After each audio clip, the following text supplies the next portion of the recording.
Hey all, it's exciting to be here with you. I love Keela and their team has been so great to work with. And so we're just honored, me and Mallory on my team who's in the chat, just to be with you guys.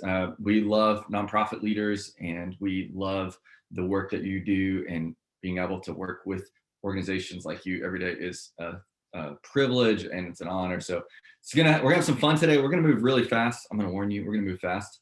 And so with that, I want to jump right into it immediately because we've got a lot to cover.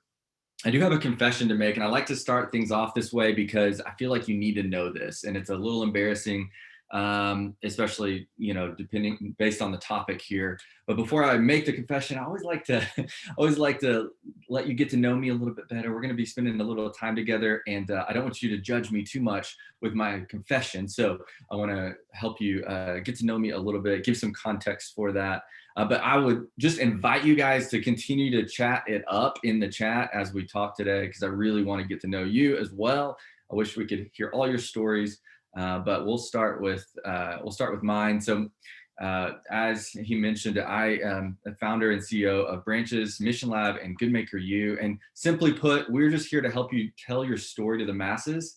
And so you can raise that awareness and grow your audience, but also so you can raise more funds faster, right? Because you need it to do more good work. And you're good makers, right? You're out there making good. And we want to help you do more of that.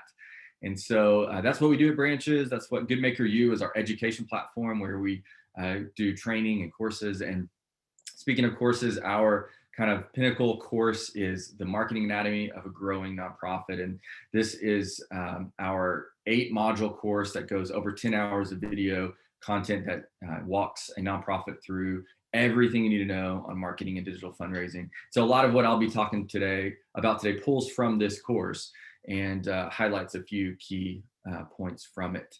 I also am a girl dad ×3. I've got 3 amazing daughters, and here's the photos of them. I can't help but show pictures of my daughters. I'm sorry.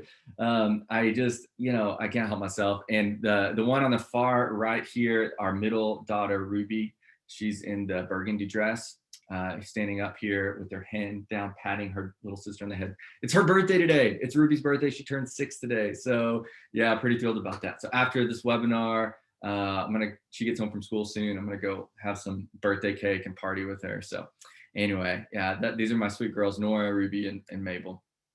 Okay, so now that you've seen my daughters, hopefully you won't hate me with this confession. That's my goal, right? Just to win some favor for you. Yeah, 6 going on 16. That's totally right, Stephanie. I see that comment. That's exactly right. So here's my confession. I hate asking people for money. There, I said it. It's not my favorite thing. I don't know about you all. Maybe some of you are unicorns. Our birthday party for Ruby is unicorns and rainbows, and so that's the theme. Maybe you love asking people for money, like you love that, or maybe you're a fundraiser who has learned to think of it a little differently than that, and that's where I am. And so I'll explain a little more. But it's true. It's still true today. It's not that I used to. I still don't like asking people for money. But I've learned to fundraise and had success even still. So I'm going to unpack some of that. I wanted to ask you a question. Put it in the chat over there. On a scale of 1 to 10, how passionate are you about your cause and mission? And if you score 1 or 2, we just have to kick you out of the nonprofit industry. You're not allowed. No, I'm just kidding. But I'm seeing some 10s come in already. 10 out of 10. Yeah, 10 out of 10. So love that. 11. Wow. There we go. Off the charts. So sometimes I'll see people put like 10,000 on here, but what I normally see is people scoring at least 7, 8, 9, 10, right? You're in this work because you care. And that it looks like it's true for you all too. Most of you scoring 9s and 10s. So awesome. I love that you're passionate. And actually that really separates the nonprofit industry from the business world and the for-profit is the passion, right? To me, that the tax status really doesn't matter as much as the passion that drives you. And I love that about you. So it matters. We want to lean into that passion. But let me ask you another question. On a scale of 1 to 10, how happy are you with your current fundraising results? So put it in the chat again, give me a number. maybe you're not super excited about this, but I'd love to just see where you're at. So I see some higher numbers, 9 and 7, but also some lower numbers, a couple threes coming in. There's some more threes, 5, 6, 7. Okay.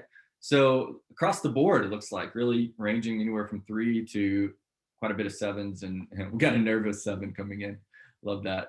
Some newbies haven't begun yet. Okay, gotcha. That's good. 7.5. Love when you see the 0.5s. I don't know what that says about your personality, but I like it that you're not able to land on a 7 or an 8. So love that. 7.5. And COVID did make things difficult for a lot of organizations. And it still does today. And here's why. Not necessarily in the same way that a year ago where we found ourselves, but now I've been thinking a lot about how a lot of the world, a lot of people we're communicating with, they've gone through some traumatic things, and they're in a kind of this interesting season that we've never experienced before of what does it look like now. And so still is a challenge today. So seeing a 2 even coming in. So, okay. So you were very passionate, right? 8s, 9s, and 10s across the board.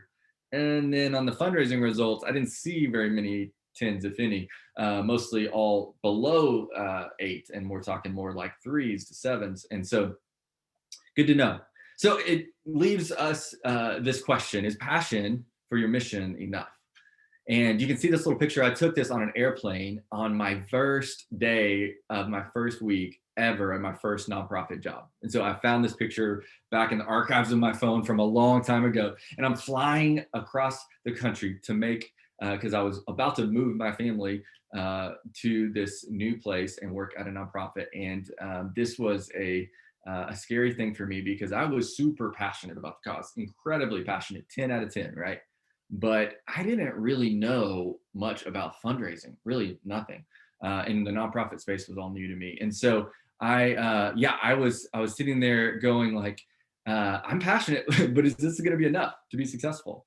And pretty quickly into my organization or into this nonprofit job, I had a new F word. So it's maybe something that you think about too. And it's of course fundraising. And so this was the day it hit me that really I was kind of freaking out, if I'm honest. And I was sitting in this room surrounded by amazing people, by the way. These are amazing people. But I was nervous because I had to report to these people how I was going to hit my fundraising goal and what my fundraising goal even was and my strategy for getting there. And I was brand new to the organization, and this was the leadership team that I was on, and what respected these people, but I had no idea what I was talking about. And I was so scared to present to them. And I hated fundraising, this F word, because I feared criticism. Like, will I be criticized for my ideas and my approach and how I handle this? Would my peers, would donors criticize me?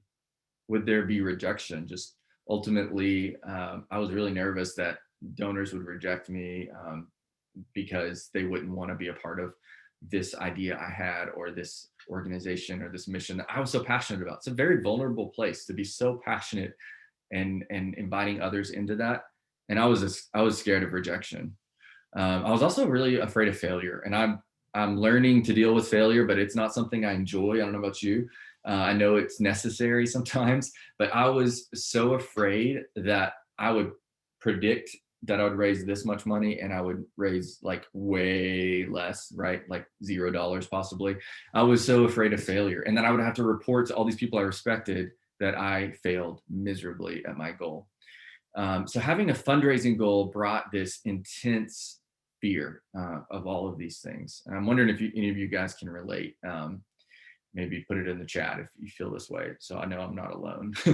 and not to mention, on top of all that, there's a thing about being at a nonprofit where you feel so busy all the time. There's too much to do, not enough people typically on the team.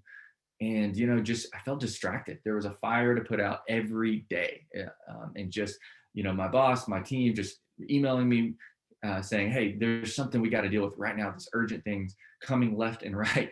And so I didn't feel like I had the time to learn or dream or grow. And I just felt overwhelmed, right? You've got this fundraising goal on top of feeling busy, distracted, and overwhelmed. So any of you relate to this? Just feeling that getting people to give their hard-earned money might just be impossible. And so I'm curious, put it in the chat if you can relate. Yes, no, just throw it in there, yes or no. It made me feel a little bit better. Okay, good. Someone saying they're in my company. It's good. It feels good to not feel like you're alone. That's right. Yeah, overwhelmed. Okay, good. Whew, I feel better just seeing the yeses come in. Thank you.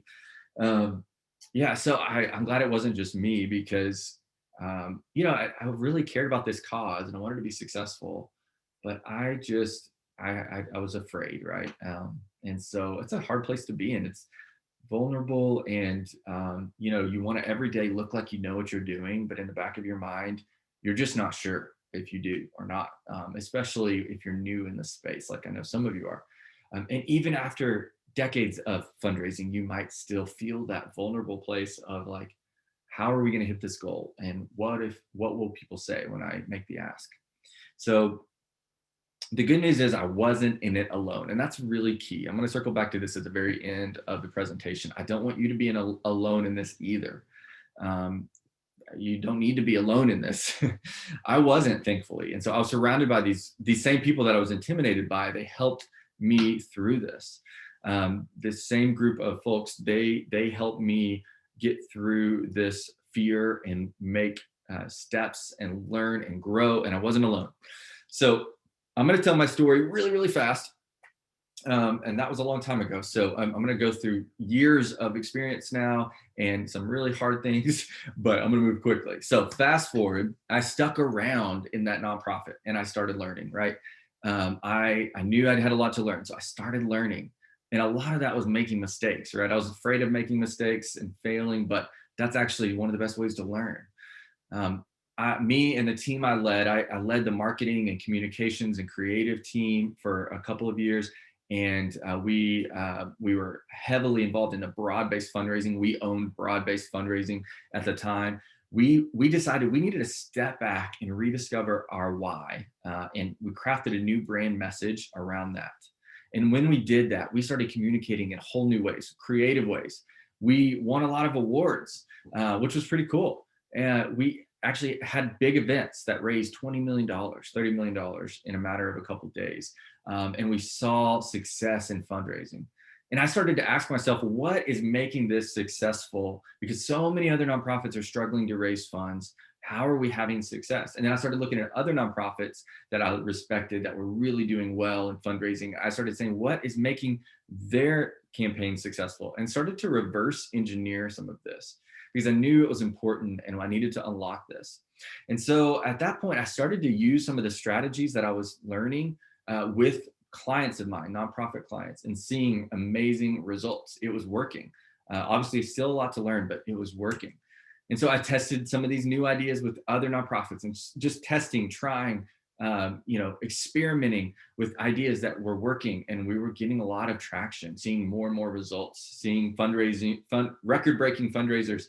And then I ended up saying, I got to get this out to more people. So we developed this course that I mentioned earlier. It's called well, at this point, we just developed a framework, right? Before the course, we just had this framework like, hey, how does this all work together? And we built it out called the Marketing Anatomy of a Growing Nonprofit.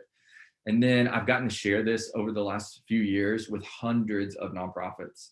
It used to be in person a lot. These days, it's virtual a lot, hopefully more in-person meetings. And then over the last year or two, we've developed an online course that actually puts all of this into video content so that more nonprofits can use these strategies that seem to be really working. So you may be wondering, what does all this have to do with the 4-step plan that this webinar is all about? Well, great question. I learned these 4 steps, and it's a really simplified, summarized version of the most important things you need for fundraising. And I learned these after years of trial and error. And I want to share them with you in the next 30 minutes.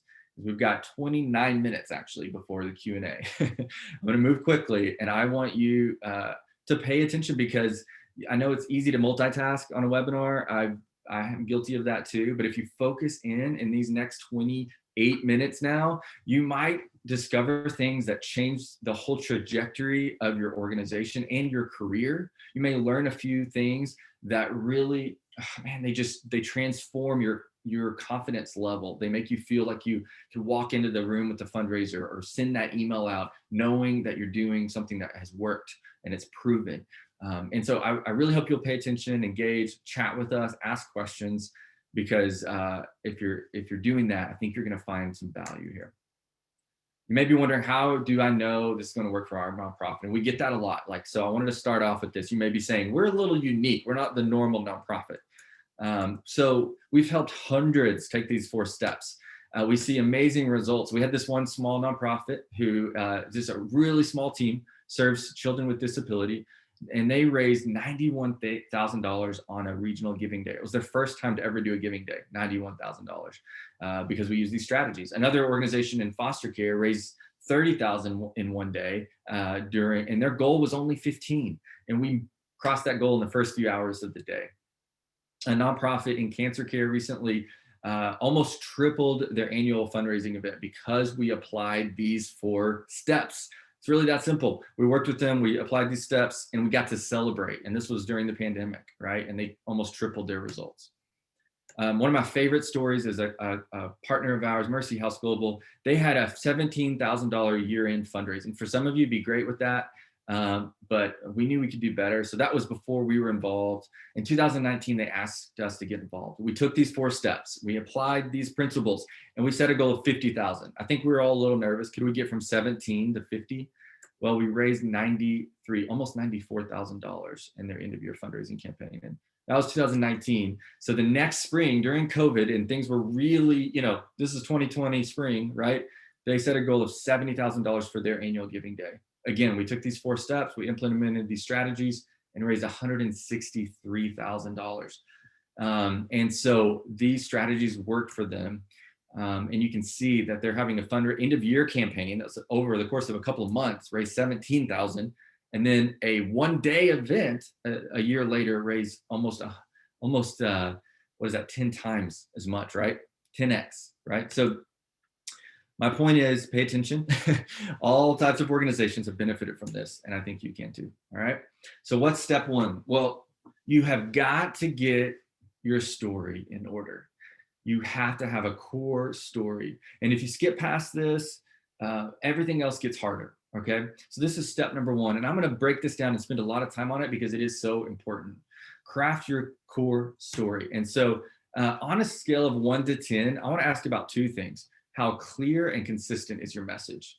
How clear and consistent is your message? If it's really clear, but you're all across the board not consistent at all, then give yourself a low score. If it's you're consistent, but it's not clear, people are always confused or they don't quite get it, they kind of scratch their head because they don't really know what you mean.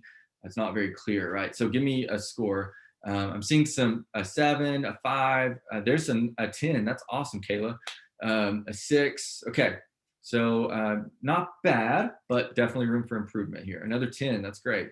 There's a 5, there's a lot of numbers coming in, 7s, 8s, 9s. Okay, good. So not bad, but room for improvement. This is so key. It's fundamental to everything you do. So we're gonna start with it. When you craft your core story, obviously there's the ask, right? And we talk a lot about that in fundraising, and we'll get there. But before that, you gotta have proof. You gotta have evidence that what you're talking about works, what you're doing matters. And before that, even, you need to know that you've got a plan. People don't want to invest if you don't have a plan. And finally, more important than any of that, and maybe more difficult, is really speaking to the heart of both your organization and your audience, and making sure you know their heart and you're able to communicate your heart. Maybe you're familiar with the famous Simon Sinek TED Talk, and this is the same thing. It's like, if you don't speak to the why, the heart of the issue, you're going to really have a hard time standing out from the sea of others competing for attention. So let's talk about that heart. If you can't clearly communicate, and clarity is important here, your organizational identity, what makes you unique, who you are, then you can't expect people to give. If you haven't done this hard work, you need to step back and do this. It's super important. So I want to help you today. Let me just also say this: you'll never reach the heart of others, your audience, your donors, unless you start with the heart of your organization. So you need to understand your heart. And that little phrase, start with the heart, we said that a lot at Branches. It rhymes, easy to remember, and it's super important. Start with the heart. Okay, so what does that mean? What is the heart exactly? Well, we put it it's the very first module of our online course because it's that important. And we have like 5 video lessons all about this, right? So I go real deep there. Today, for the sake of time, I'm just gonna scratch the surface. But you might be thinking that I'm talking about your logo, your tagline, your mission statement, vision statement, core values. And while all of those are really important and we work with nonprofits on those things, they matter. That's not what I'm talking about, actually. I'm talking about something a little bit different. We're talking about your why you exist, your promise to your donors and your audience, and your value proposition. What do you bring? What value do you bring to the table for your audience? And some nonprofits have never asked that question, but you need to be. What's your voice? What's your personality? How do you stand out? And what is unique about your organization? Okay. This is your why. And I'm going to make it super easy, literally fill in the blank for you if you want. You can just fill out these questions here. Your why could be as simple as the reason we exist is blank. Your promise could be, what's the problem that you solve? That's the promise you bring to the table. We are going to solve this problem for you. Your value proposition could be what value that you give to supporters, whether they be donors, volunteers. What are they getting out of the deal? Okay. More than just a receipt. Okay. It needs to be more than a receipt, and even more than a thank you note. Okay. So that's your value proposition. And what is your voice? How do you sound? And do you sound that way everywhere? And that's the consistency piece that we mentioned. And then what is your brand personality? What is your organizational personality? How do you make people feel? Right. And if you think about people that you meet, their personality really leaves you feeling a certain way. Well, what does your organization make people feel? Does it make them feel empowered and excited? Or does it make them feel guilty and like, bad about who they are? And hopefully not. So a lot of nonprofits tend to go that way. What's your personality, and how do you want to make people feel? Once you've answered some of these questions, you're starting to understand the heart of your organization. Sometimes it can be hard work, but it's worth it. Okay, so then you need some plans. And there's two specific plans that I like to talk about. And if you're going into any kind of fundraising campaign, you need a fundraising plan and an impact plan. And here's the thing, you do not need a 50-page plan. I've seen so many of these. People send me these massive plans for fundraising. And I'm like, this is great work here, but wow, you spent more time on this fundraising plan than probably was necessary. I think you can keep it really simple. So for some of you who've never created a fundraising plan at all, I'm going to show you just a really, really basic version of what this could look like. Answer these questions. What's the who, the when, where, what for, and how much? Okay. So another way to put that is, who are you asking to give? Because if you ask for anybody and everybody, you're probably going to get nobody, right? You need some focus. When will you fundraise? So this is good because you need a schedule for your year. You need a deadline for giving. You need a cadence to your fundraising schedule. This is essential. Where are you going to make the ask? Okay, so again, if you don't have a plan for it, it's going to be hard to execute on that. So are you asking through face-to-face meetings? Is it going to be on at a big event? What about email and social media? What's your plan? Document it. Okay, simple. What for? Where will these funds go? And you don't literally have to give them a line item from your accounting department. I mean, like, what's the impact going to be because people showed up and gave and met your goal? Okay. Speaking of goal, what is it? What's your dollar fundraising goal? And a lot of people are afraid to set a goal because it's vulnerable. You might not hit it. But I want to encourage you to do so, because I've seen miracles happen when people set goals and other people get excited about those goals, board members, advocates, and they really want to see help you hit that goal. Maybe they'll give more than they would. Maybe they'll share because they want to hit the goal, right? And so I encourage you to set a goal and publicize that. And by the way, you'll get better at goal setting the more you do it. And so, it takes practice like anything else. So here's some potential, answers to those questions. I'm not, just to, again, make this super easy and tangible for you. Maybe these are the answers for your campaign or your plan. Maybe there's something else, but just wanted to show you what that could look like. Okay, what about an impact plan? What in the world is that? Well, an impact plan, what if we just ask those exact same questions just to keep it simple? Who, when, where, what for, and how much? So, who will be impacted because of this fundraising? You need to be able to answer that question, right? And obviously, sometimes the funds go to salaries, but how are those salaries going to change lives or impact the world, right? And if you can't answer that question, you need to work through that, right? And so it's okay to fundraise for overhead and salaries and those things, but focus your storytelling, obviously, on impact. What impact is going to come from this? Who or what will be impacted? When will this happen? So it's good to give dates because that makes it feel concrete to donors. It feels real. It feels like, oh, this is happening next year or next month, next quarter. I know this is actually really a plan. It feels tangible, concrete. Where will your focus be for your program? What for? Why does this matter? Why should they care? And then how much work, time, and impact is expected? And so these and all these questions go to make your plan feel concrete and real, that people can imagine it. And all of a sudden, that's exciting to give to because I know it's believable and it's actually going to happen. Okay, so the third part of your core story is proof, and you need to, beyond your heart, your plans, you need proof to help people feel like what you're doing really works. And the best way to do that is storytelling. So I like to say there's no form of communication on earth that is more powerful, memorable, and really emotive than just a good old fashioned story. And so everyone knows this. We talk about storytelling all the time, right? But I rarely see nonprofits that are crushing it when it comes to storytelling. A lot of nonprofits don't tell stories very well or very often. And so this is a skill set you need to know. Storytelling is critical. So let me ask you this in the chat. Do you have a go-to story? Put it in the chat box. Let me know that that you can pull out of your back pocket at any given moment. This story is gonna demonstrate the impact of our organization.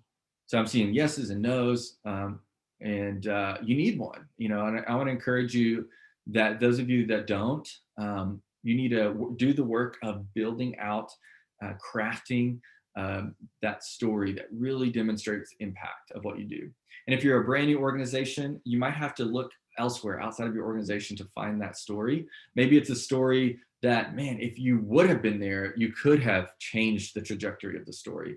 So you have to get creative sometimes, but even if you're a brand new organization, you need a story that demonstrates why you're doing what you're doing. So what is an impact story? If you're not familiar with that term, your proof, I believe, should come from an impact story. And an impact story simply demonstrates the impact of your organization through an individual story of transformation. And so what is not an impact story is the history of your organization. So I'm going to repeat that. The history of your organization is not a impact story.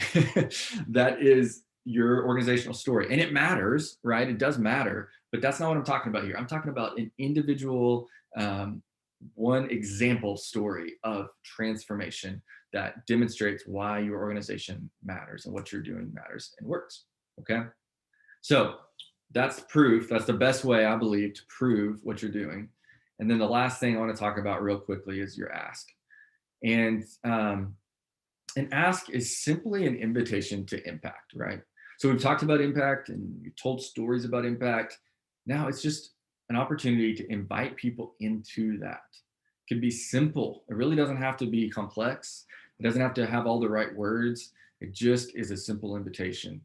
An invitation to join that story you just told, to create new stories like that. And people love joining a story that's bigger than themselves. And your ask is simply that, an invitation to a bigger story and an invitation to transform lives and transform the world. And so think about your ask that way. And if you're like me, it'll help you to enjoy fundraising more. An invitation to impact just needs to be clear. Don't overcomplicate it. Don't make it too lengthy. Keep it simple. Keep it concrete. Like we talked about, if you can answer those questions on the plan, you'll be able to have a concrete invitation. and keep it focused, okay? Focus, don't ask them to do 5 things, and ask them to volunteer, give, be on your board, help in any way you can, post on social, just one simple ask at a time, okay? All right, remember that confession I made about not enjoying asking people for money? Um, so I still don't enjoy asking people for money. However, sorry if my screen is, there we go. I hate asking people for money still. However, when I ask people this way, I'm not asking people for money. I'm inviting them in to impact. And that changes everything. That makes it something that I enjoy, I love to do. So I want to encourage you to think about it that way, and it might just change it for you as well. So your ask is a simple, clear, concrete, focused invitation. Kind of changes the perspective. All right, so let's talk about step number 2. I know step number 1 was a lot to take in, and you will get the slides, but let's jump into step number 2, and we'll move quickly on this one, but it's super, super important for fundraising. Okay, and number 2 is activating your A team. And you may be wondering, who in the world is an A team? Well, an A team just stands for already involved, already engaged in your organization. They care about what you do. They've proven it by giving, by volunteering, by showing up, by responding. They're already engaged, right? So it's really obvious. Your A team is your board members, your staff, your volunteers, past owners, sponsors, relationships that you already have, okay? Your A team are already involved. And if you want to define them further, we actually have a free download that helps you go through and list out your A team. It's a part of a kit that we put together just for you in this webinar. So if you go to brancheslab.com/Keela, and I think we'll put this link in the chat for you, you can just go and download this spreadsheet, and that's going to help you list out your A team. Your A team is super important because if you can activate them, it's going to be more effective fundraising. And more fun fundraising. Fundraising is 10 times more fun and effective when you focus first on your fans. That's a tongue twister right there. And it's true. If you start with your A team, you start with those who already know what you do, already love what you do, you're going to be more effective. So don't get over obsessed with new donors. Instead, start with your A team, and then you allow them to help you reach new donors. So you may be wondering, how do I activate them? What do I do with them? Well, a few ideas to get you started is they should be the first to know about any big campaign. They should be the first to be invited in. And in fact, they should be invited in before you've even figured it all out. And so if you're building out a campaign, you've got ideas, you've got concepts, you've got rough thoughts, get their input right then and there. Don't figure it all out first, okay?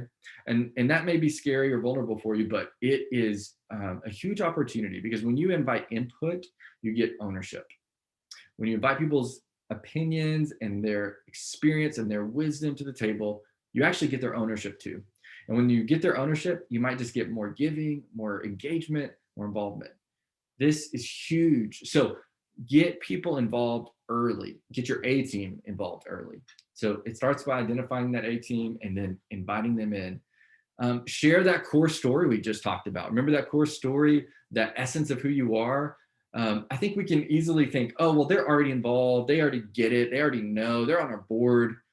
They know all about us, right? But the truth is, you need to keep selling them, right? You need to keep pitching to them. You need to keep telling stories and impact stories, because over and over again, people need to be reminded. We all do, right? And so don't stop telling your story. And then personal communication is really key here. This A team, they have earned one-on-one communication. They have earned the opportunity to hear from you directly and communicate with you one-on-one. And so whether that's a phone call, a Zoom call, and face-to-face meeting where it's safe, I encourage personal communication with your A team. And that is more work. It definitely is more work, but it is worth it. They've earned it, and they're more likely to engage than anyone else on the planet. So invest in them. And here's the last thing. The A team is a great group to invite to strategic opportunities. And there's a few different types of strategic opportunities, but my favorite is matching funds and matching money. And the reason for that is because matching money is like magic. They motivate everyone. They motivate the person giving the matching funds. They get more excited because they know their gift is strategic. But also everyone else, your broad audience of people, they're going to get motivated by the matching funds as well. They're going to be super excited to hear that their money goes further. So if you haven't done a matching fund campaign or a pool of matching funds, I highly encourage you to try that out for your next campaign. And my very favorite way to kick off a campaign of any kind for fundraising is a board match. It shows that your board is involved, engaged, and it helps get the momentum started for your campaign. So I highly recommend you approach your board about that for your next fundraising campaign. Okay, I want to ask you another question real quick. How active is your board in giving a fundraising? Scale of 1 to 10. Put it in the chat. 1 to 10, how active is your board? Okay, we've got a 10 and a 1 first to come out of the gate. A 0, yikes. Okay, 3, 1, 1, 3, 0. Oh, okay. Oh, hitting on a hot spot here. We've got a few strong numbers coming in, but most of you all don't have engaged boards. Okay, that's good to know. Well, we're going to touch on this at the end. I have something for you. I'm curious about this, and I always ask this question because for a small to medium-sized nonprofit, a board is one of the most important opportunities to unlock growth. If you find yourself hitting a ceiling and maybe plateauing or not growing super fast, a board might be your opportunity to break through that, your board. And the way to do that is getting them more engaged. And so I'll talk a little bit about that at the end, but we have a brand new mini course on this topic on getting board engagement. And so at the end, I'm going to talk about actually how you can get that for free as a part of a bigger package. And so, but we would love to tell you more about that if you're interested in board engagement. It's so important, especially for small nonprofits. But your board engagement needs to be there. It really does. It's a huge sign of health and growth opportunity for a nonprofit. Okay, so enough on board. That's step 2. Your board is a part of your A team, but there's more on your A team, right? And so I want to encourage you, if you didn't yet, go download that guide, that free download that I mentioned right here, brancheslab.com/Keela, so you can go and identify who your A team is. Okay, so number 3, step 3, clear and constant communication. So we talked about your story, your A team, they should be the first to know and be involved. And then step 3 is clear and constant communication. This is such a big deal because the confused mind always says no. Think about that for a second. The confused mind always says no. They're not going to join in to what you're doing if they're confused, right? I mean, why would you say yes to something you're confused about, right? You are probably the same way. We're all that way. So you can't be confusing in your communication.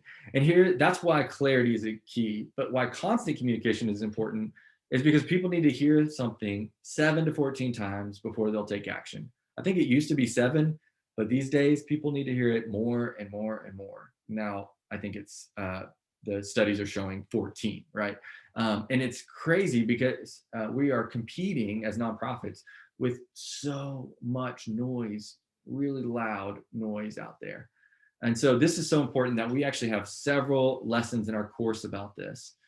And you have the curse of knowledge. And I hate to break it to you because, knowledge seems like a good thing, but you are too close to it. You know way more about your organization than your audience, and more than they ever need to know, really, right?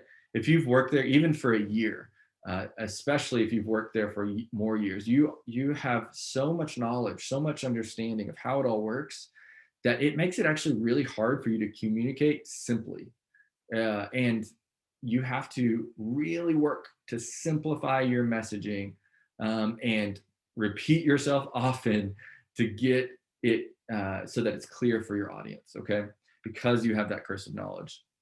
And I hate to break it to you, but it really is a curse because you can't see the way your audience sees. You have a whole different lens in perspective. So What are some ways you can clear that up? Real quickly, there's a whole lot in our course about this. We have multiple modules, but I wanted to just highlight this. No jargon. You got to cut that out. You can't have insider baseball, like terms that only you and your organization understands. You've got to shorten your paragraphs of text. I go to nonprofit websites all the time and I cringe because there's just long paragraphs of text. You've got to do the hard work, have the discipline to trim that down, keep it simple, keep it focused and concise. And don't overwhelm people with detail. And this goes for not just your website or your social media, but also your face-to-face conversations. You got to simplify, focus on what matters. Don't have death by detail. And if you're sitting over coffee with someone and you do all the talking, you probably are committing this sin, and instead need to be inviting them to do the talking and you asking questions. Okay. So multi-channel is important when it comes to online presence. Even if you're a small organization, you need to be able to pick one or two of these that you can really communicate well in. But if you're relying only on one channel of communication, and oftentimes that's social media, nonprofits will just say, well, we put it on social media, and you think everybody knows, everybody read that. But the truth is a lot of people aren't seeing that content. And the same is true for email, and the same is true for your website. And that's why you need multiple channels so that people have a better opportunity of actually seeing the messaging that you're putting out and communicating with them. And remember, 7 to 14 times. So if they see it multiple times in multiple places, even better. That's not a bad thing. That's a really good thing. And it might just get them to take action. So I mentioned this, but if your social media is not a part of a bigger system, an ecosystem online, then you're probably wasting your time on social media. Do any of you have this like sinking feeling that you're wasting your time on social media? Like you're possibly working so hard to design graphics, write the copy, publish it all the time, and nothing's actually ever coming of that. Like you get a few likes, but like that's it. I think a lot of nonprofits are, and it's really sad. And so social media can be incredibly effective, but it needs to be a part of an ecosystem, right? That needs to include a really effective website, an email follow-up strategy, automation.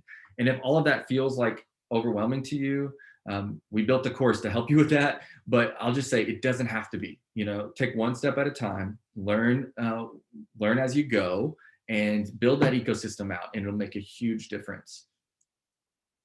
And then I mentioned email, and that's because I believe and we've seen that an email marketing plan is one of the best strategies online for driving donations. Social media is great for awareness building and giving new attention to your brand and growing your audience. But when it comes to getting people to actually donate, which I know a lot of you want to do, email marketing and being effective email marketing organization really makes a huge difference. And so we see organizations sometimes sending way too much, but more often we see organizations and nonprofits not sending enough emails. And so if you're only emailing your list once a month, for instance, probably not enough. Okay, I want to encourage you to increase that. And remember that just because you send an email doesn't mean everybody knows about it. You need multiple points of communication.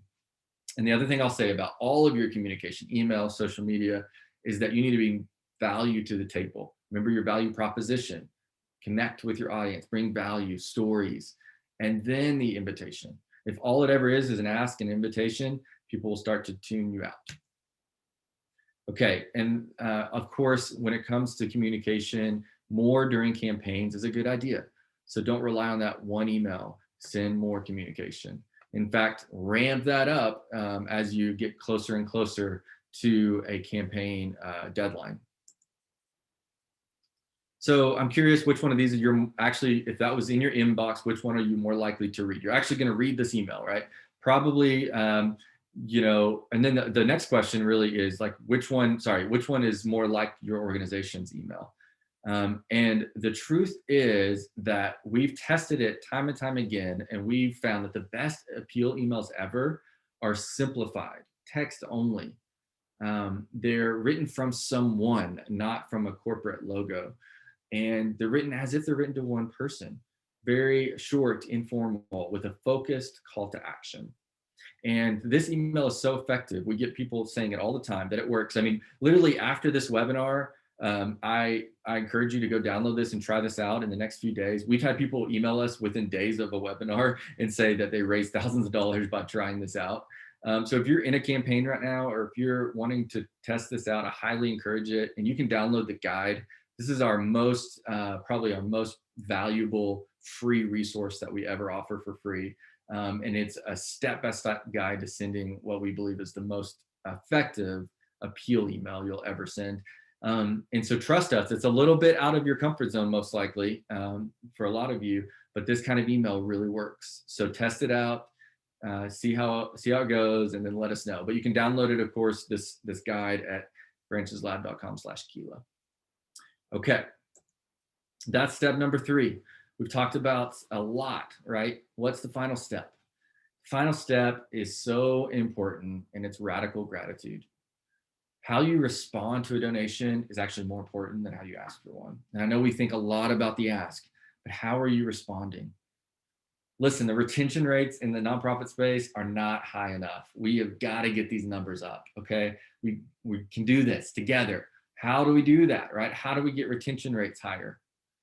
We can retain donors. We can deepen that engagement by getting creative in our thank you.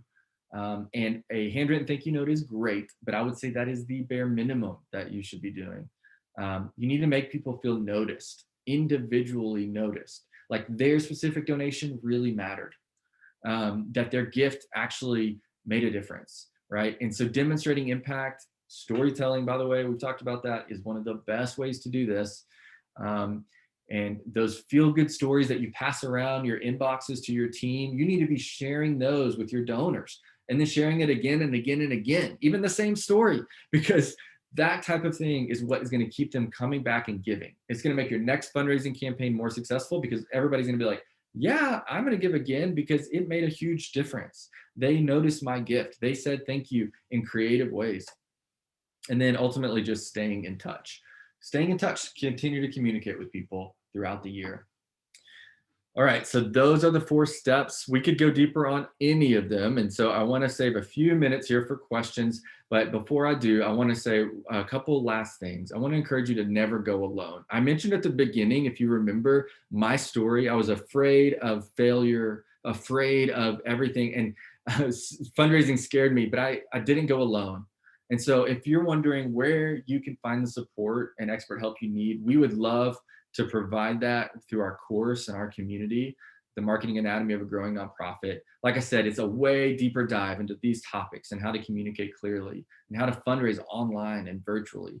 If you enroll today, you'll immediately get access today to 8 modules of content, over 20 downloads that are going to give you step-by-step guides, templates, literally plug and play marketing plans and fundraising strategies. And then of course, support from us in the community. In the course, you're going to create a brand personality, audience personas, your A-team list, marketing strategies, funnels for acquisition. We'll work on your website. We have a whole module dedicated to website. Your audience journey map. We're going to map your donor journey from unaware to highly engaged and repeat givers. We're going to build out your fundraising plan, social media strategy, email marketing plans, influencer marketing programs, and a targeted advertising system. That's the final module. So those 8 modules are going to walk you through how to create all of this so you know exactly how to do it. Because we know that an hour webinar is enough to get you excited, is enough to give you some ideas, but you really are going to need a deeper dive, most likely, to go execute on all this. So we have 4 special bonuses just for you guys, just to make this an extra supportive opportunity. We want to invite you to our exclusive Good Maker U Facebook group. And that is, if you buy the course by Friday, you'll get invited into this group.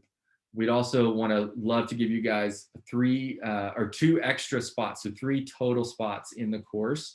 And so that means you can invite your board chair, you can invite your marketing director, your fundraising, or your executive director to join you in taking the course. Because again, we don't want you to go alone in this. So we'll throw in 2 extra spots for free. And then we also, the board engagement issue that a lot of you have, we have a mini course dedicated to that, and we'll throw that in for free. And it's got all kinds of resources. It's a $300 value. We're going to put that in for free if you purchase by Friday, only if you get the course by Friday. And then finally, we're going to invite you to some exclusive one-on-one Q&A sessions with me and my team that we have every month just for course people that are participants in the course. And so all of these 4 bonuses are free. You get all of this value, but only if you enroll in the course. It's over $3,500 if you enroll in the course by Friday. So just wanted to encourage you to do that. And if you're wondering how to go do that, just go to that same link we've been sending you for that free resources. On that same page, you can get the free guide and the free resources, but you can also go check out the course if you scroll down and click on the button. So yeah, mentioned this already. And then, yeah, so those are the 4 steps. I'd love to open it up for questions if you have questions on any of these 4 steps. I know that some of you have asked some questions throughout. And so Toby, if you want to jump on and help field those for me, I'd love to answer any questions that I can. Sure. Thank you so much, Jesse. That was really, really insightful. I enjoyed it. I really liked your tip on having an A team. I think it's very important to have a team that you can start off your fundraising strategies with. So guys, make sure you go to Branches, the link, and Branches, it's written there, brancheslab.com/killer. Please go there and download the A team spreadsheet and other resources. Check out the course too. We had some questions coming. I'm just going to go through a couple of them. Sure. We had a question from Jamie. So Jamie's asking, where can I get more information about starting the matching fund? Starting a matching fund? Yeah. Well, as far as more information, I'm trying to think about a resource. We could follow up with you if you send your email address over to Mallory. We can send you some links. But I would say the best place to start for a matching fund is your board. And so I would actually find one person on your board who's really engaged, really open to these kind of ideas, sit down with them face to face and ask them, hey, what do you think it's going to take to get a matching fund together from our board or from others? And just start the conversation with someone who knows your organization well and see if they have any ideas. And then maybe you talk to a second board member or a third one, and eventually you could actually come to the table with some buy-in and get the whole board to join in and do a matching fund. That would be my recommendation. Don't know a whole lot about your organization, but if you give us your email address, we can send some articles and some different resources on that. Cool, great. We had some anonymous questions. So the first one is, what's your biggest tip for a small resource-strapped team? What was the first? Say that again. Sorry, Toby. So what's your biggest tip for a small resource-strapped team? Yeah, man, if I just had to give one tip, I would say get your board engaged. And because if you're a small team, maybe you only have 1 or 2 people and you're resource strapped, but you have a board of 6, 8, 10 people that could basically multiply your team size. You go from a team of 2 to a team of 10 if they're engaged. And so work hard to get your board engaged. They should be giving, they should be fundraising, they should be connecting you with their network, right? And if they're not, then you probably need a new board. Or like we talk about in the mini course, we teach you how to train your board effectively, because maybe they just need to be trained. And to onboard them effectively and set expectations effectively when you're recruiting, and making sure the right roles are filled. And if you're doing all of that, then your board will start to really be a part of your team. And then all of a sudden you won't have a small team, you'll have a team that includes your board. So that would be my first thing. There's just so much else I could say. We could talk about storytelling and some of the tactics, but I would just say start with your board. And speaking of board members, so we have a question on how do you engage your board members? I think you covered a bit of this during the session, but maybe the person just wants to be more details. Sure. Yeah. I would, again, just like we said in the webinar, I would engage with your board members one by one, especially starting with a handful that are open to that. And really, your board engagement is something where oftentimes they're passionate or they wouldn't be on the board, but what they're lacking is being equipped. And if they're confused, like your audience, or like your message isn't clear, they're gonna have a hard time engaging. Or if they don't know how to help, if they don't know what their role is, they're going to probably take a step back, right? And so I think a lot of disengagement isn't because they don't care. It's because maybe they're busy, they don't have a lot of time, and they just don't have the time to figure it out. So you have to almost lead them toward that by saying, here's what I want you to do specifically, and here's all the training, or step by step on how to do that. And so you need to equip your board, you need to be training your board. One of my favorite ways is just make sure that they have a really simple one-liner or elevator pitch and a story, a story to tell. And so if they have a great story of impact that they can tell over and over again, then anytime they get a chance to talk about your organization, just tell that story, and that'll start the conversation. And so if your board doesn't have a story to tell, if they don't know how to talk about your organization, I would start there. And then of course invite them in more specifically into giving and fundraising. But yeah, that'd be my starting place. Awesome. We have some more questions on board members, but please, guys, feel free to send your question directly to Jesse if we don't have enough time today to take all of the questions. I'll just take one more question real quick. This is from Zariana, and she's asking, when acting for a give, do you find that donors are more willing to donate online than via snail mail? And how important is it to put numbers on your thank you letters? For example, your $50 donation has helped pay for 5 meals for seniors, just an example. So is it valuable to put specific numbers on the thank you letters? Yeah. Yeah, I think that's to answer that second question. I think that is one way to demonstrate impact that feels real and it feels tangible. So I like that. I like the numbers when you can do that. But there's other ways to demonstrate impact that doesn't involve numbers like that. And so I think even a really small gift that maybe doesn't add up to that much as far as like tangible impact, you can still talk about how that gift is working along with others to XYZ, make an impact. And so I think that the numbers are great if you can do that, but there's other ways to do it. The most important part is that you're sharing impact. And I go back to, if you remember in the slides, I said the best way is proving it through a story. So telling a story, an emotional driven, like true story with a photo and a transformation, that is going to be even more powerful than the numbers. And I know a lot of us, we default to numbers because they're a little easier, but stories are more powerful in my opinion. If you can do both, even better. And so to your first question, well, I don't remember what the first question was. I think it was something, well, you'll have to repeat that, Toby. Yeah, so that one was about, do you find that donors are more willing to donate online versus snail mail? So online donation versus snail mail. The audience and the donor. I mean, I know a lot of donors only give online ever. They never would use mail. Others, it's literally the opposite. And so I've worked at nonprofits that most of their giving comes through the mail and through checks. And I've worked with others that get 0 checks and it all happens online. So I don't know your audience enough to say, but I would make sure that you allow for both and you encourage and open up the opportunities for both so that whatever their preference is, they can give that way. Awesome. Thank you so much, Jesse.